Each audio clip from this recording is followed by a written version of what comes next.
Good morning. My name is Ebony, and I will be your conference operator today. At this time, I would like to welcome everyone to the Latina Wage Gap Call. All lines have been placed on mute to prevent any background noise. After the speaker's remarks, there will be a question-and-answer session. If you would like to ask a question during this time, simply press star, then the number 1 on your telephone keypad. If you would like to withdraw your question, press the pound key. Thank you. I would now like to turn today's conference over to Kate Black. Please go ahead. Hi, everyone. Thanks for joining us today. I want to welcome you all on behalf of Emily's List. I am the research director of Emily's List. My name is Kate Black.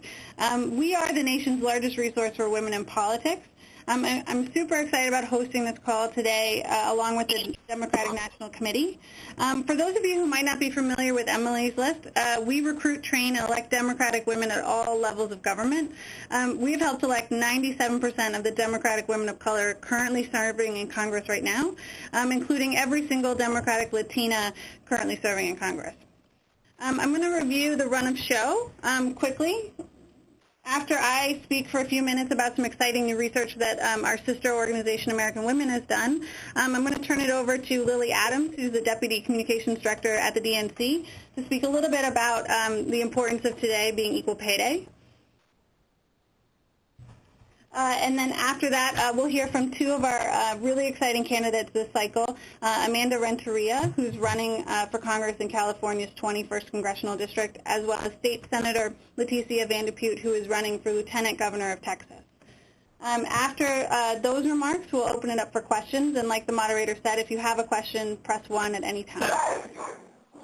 As I mentioned earlier, our sister organization, American Women, recently released research on equal pay. Our research showed that equal pay was the #1 workplace issue for women. Right now, the wage gap for women is 77 cents on the dollar that every dollar that men earn, but that number is even less for women of color. Latinas make 54 cents on the dollar. Our research showed that overall 64% of men and 72% of women supported ending gender discrimination in pay. Specifically, they also supported passing the Paycheck Fairness, which would make it harder for employers to pay women less. We've learned that this issue isn't just about women. Ending gender discrimination in pay helps families too. Voters from nearly every demographic support a plan to help families get ahead financially and are willing to cast votes for elected officials based on that premise.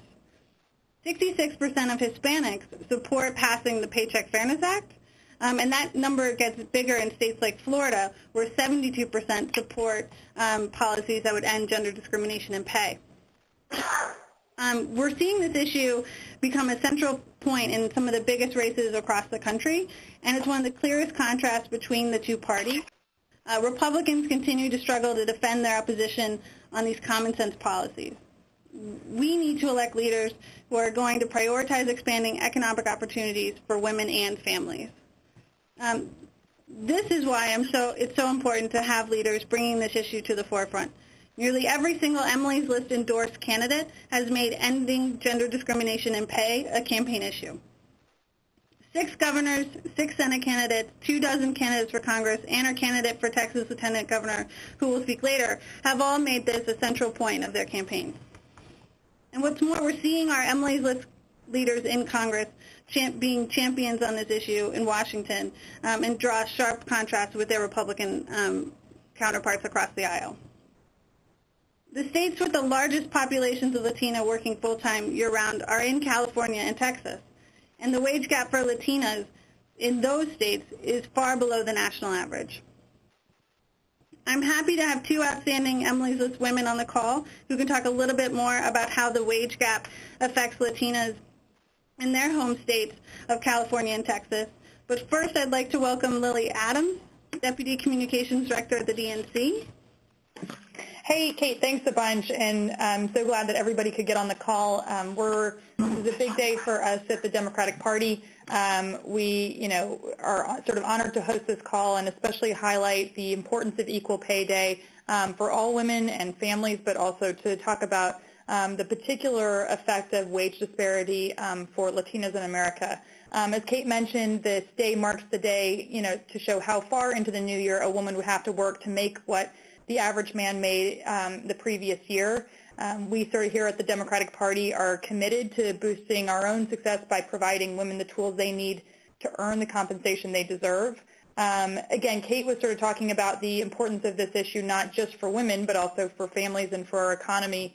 40% of U.S. households are places where women are the primary or sole breadwinners, but they're bringing home 23%, less on their paychecks than their male counterparts on average.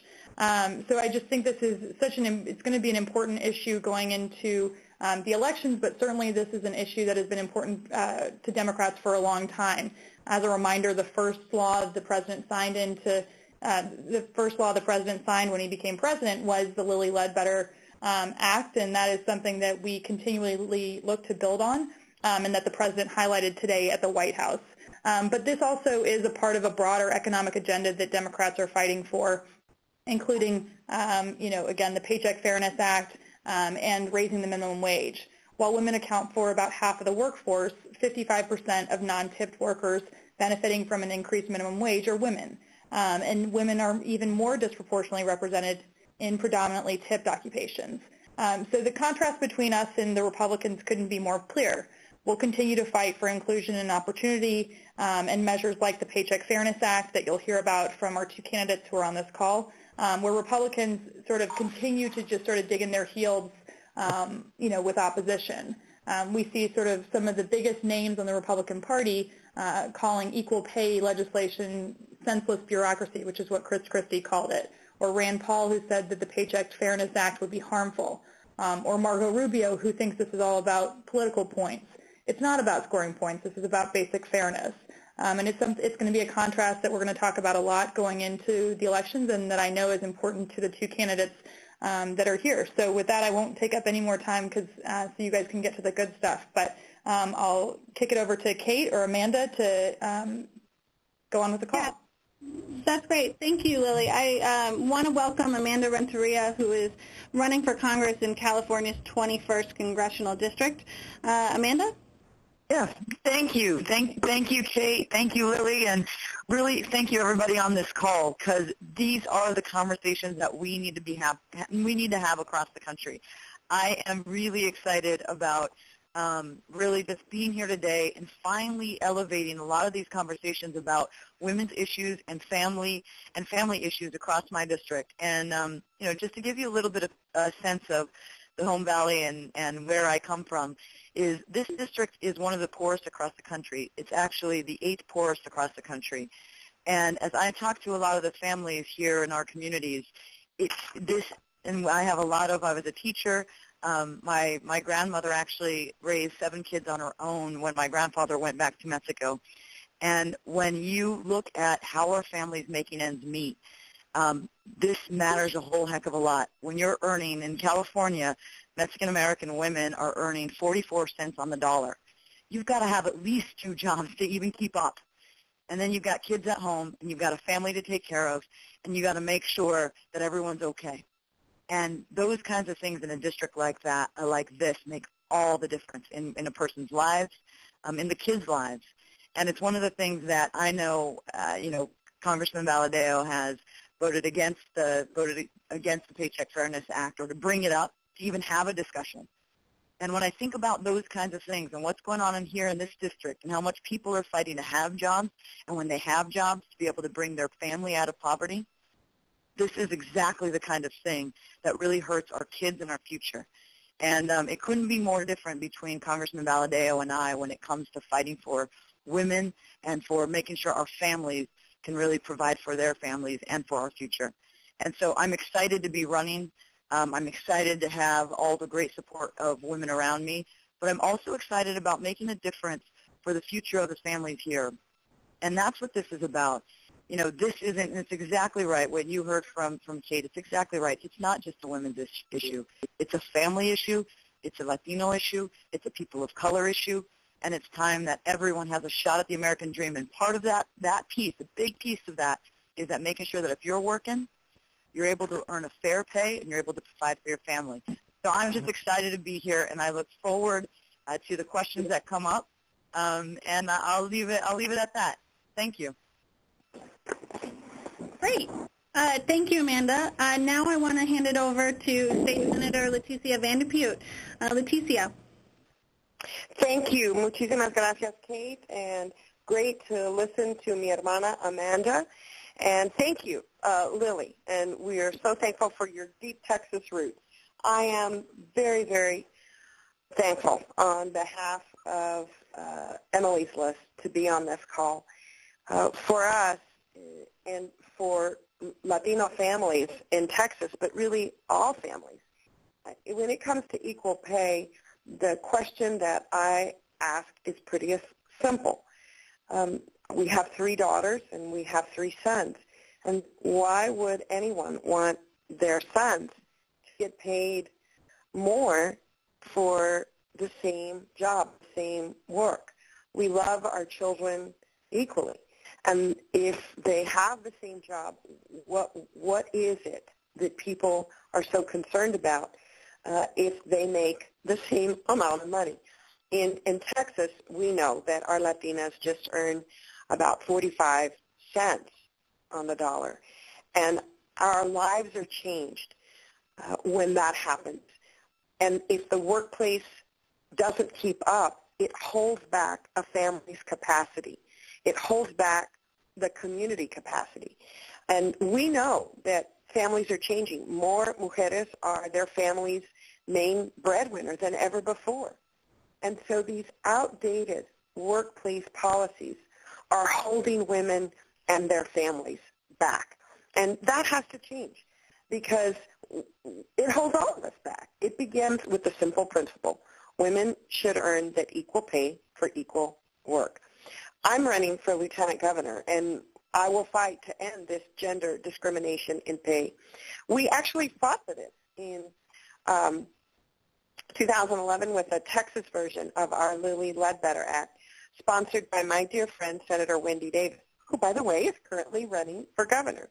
And the Texas legislature is a very conservative legislature. This bill passed overwhelmingly in the House and the Senate, but unfortunately, the governor vetoed it. But isn't it a bill that makes sense? And for women, we must stand up and demand that we be paid fairly. And those women who do stand up would have had more avenues to pursue justice. And I say would have had because the bill passed with bipartisan support and the governor vetoed it. Now, in Texas, there's a 2-year statute of limitation if you steal a horse or farm equipment. Now, I don't know about you, but I think most families would recognize that women are probably more valuable than horses or farm equipment. And so I'm often confused when my potential opponent, Senator Dan Patrick, who's also running for lieutenant governor, said he doesn't support equal pay at all. Nada. Zip. Zero. He actually told the media a few weeks ago that he thinks equal pay laws that he actually allowed to become law shouldn't be enforced. Not enforced. Now, that doesn't make sense. So what's the point of having the rights if we put obstacles and barriers in achieving those rights for equal pay? The question that I always have for any of my opponents is simple. If we have a way to make equality easier, why wouldn't we use it? And that's why we very much need to elect more women, more Latinas across this country who can be the voice for our families. I'm running very, very thankfully with the help of Emily's List. And that Emily's List, muchísimas gracias, organization that recruits and trains and elects women at all levels of government. And I'm working with them. I'm also working with the DNC and other Latina candidates across the country to highlight how important the issue of equal pay is for Latinas and for nuestras familias. Today, we are doing a big push on social media around equal pay, built on that question that I asked at the very beginning. Don't we want our sons and daughters to earn the same amount for the same job? Muchísimas gracias. I look forward to hearing from you and answering any potential questions. Great, thank you. So now I want to open the call for questions, and just a reminder, if you press 1 at any time, you'll be in the queue to ask a question. At this time, as a reminder, in order to ask a question, press star, then the number 1 on your telephone keypad. We'll pause for just a moment to compile the Q&A roster.